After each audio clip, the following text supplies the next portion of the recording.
You are watching the Thrones. I'm Blake Graham. I am Eric Hush.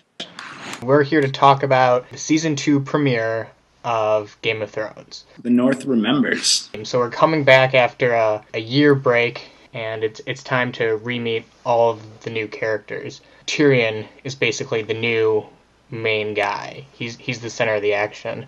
The episode opens up in King's Landing, and it's Joffrey's name day or his birthday. He's got people fighting over him and stuff like that. And Tyrion walks in all nonchalantly and kind of puts him in his place. Now that we've lost Ned, I think Tyrion is definitely going to fill that gap. He's got this confidence, this swagger. I mean, the last season saw him facing all sorts of perils with his capture and with being accused and kind of on the chopping block for a lot of that season. Everyone seemed out to get him, and now he's on the top, and he's ready to use this sort of intelligence that we found in the first season to really manipulate other people and take control for once.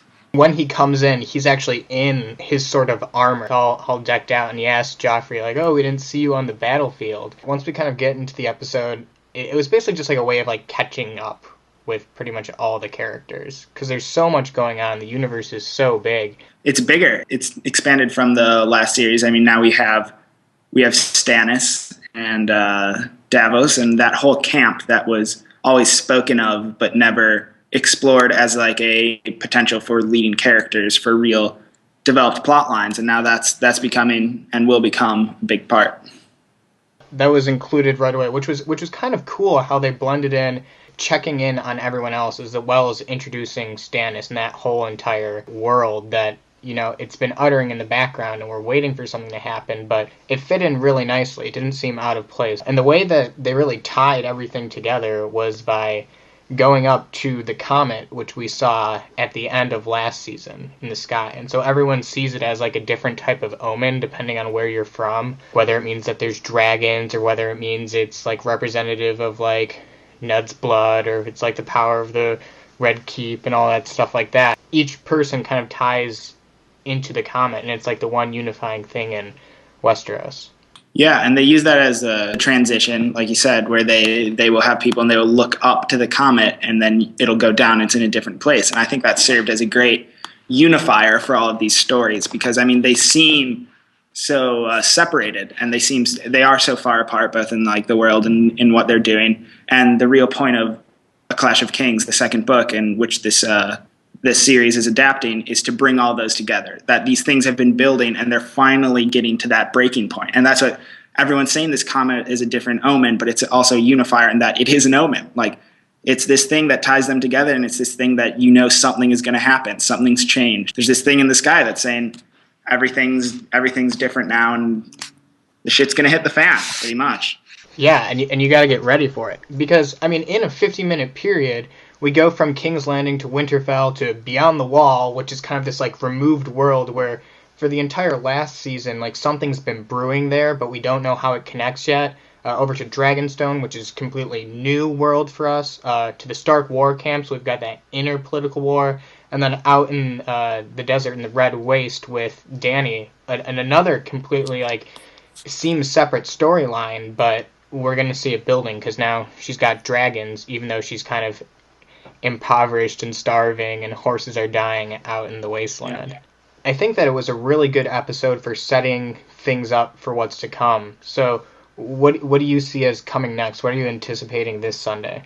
This Sunday, I want to see some Renly Baratheon, the one king who just didn't have a role in this episode, seemingly. He was kind of not present, and there's a reason for that. He wasn't really in the books as much as the others. There were no really point of view characters in the book who were in Renly's camp, but yet I think that has a great potential to be something really interesting to be further explored.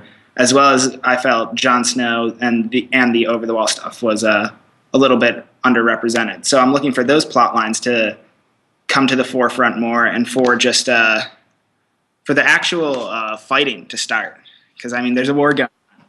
And they've been setting the stage for the war, and they've but we haven't seen any big clashes yet, and I'm ready for that to happen. I'm looking forward to that.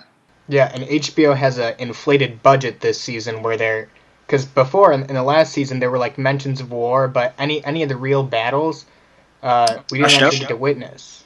So yeah, they'd show the before, they'd show the after, and then now they're ready to go there, to have the violence, and the violence is always awesome in this series. It's very fast, brutal, kind of unexpected. They tend to really go that far, and I mean, even the very beginning of this season, the guy who gets knocked over the edge, and that scene where they're dragging away the body and there's the blood trail. It's like, yeah, I think there's going to be a lot of that. I think it's going to get pretty intense, pretty action-packed very quick. And you can really see the improved budget in the sets and in these like wide shots of the city that they didn't really do before. And it's exciting because, I mean, there's a lot of material in the books where they're going to have to utilize that kind of thing. So I'm looking forward to it. Let's address one last thing. It's this scene between Littlefinger and Cersei, which doesn't happen in the book, I believe. It's completely removed. That was a little bit shocking. Out of nowhere. And it kind of seems to belie each one of their characters. Baelish, Littlefinger, reveals that he knows about the incestuous relationship, and that Cersei would be so bold as then to like threaten him publicly and like nearly cut his throat.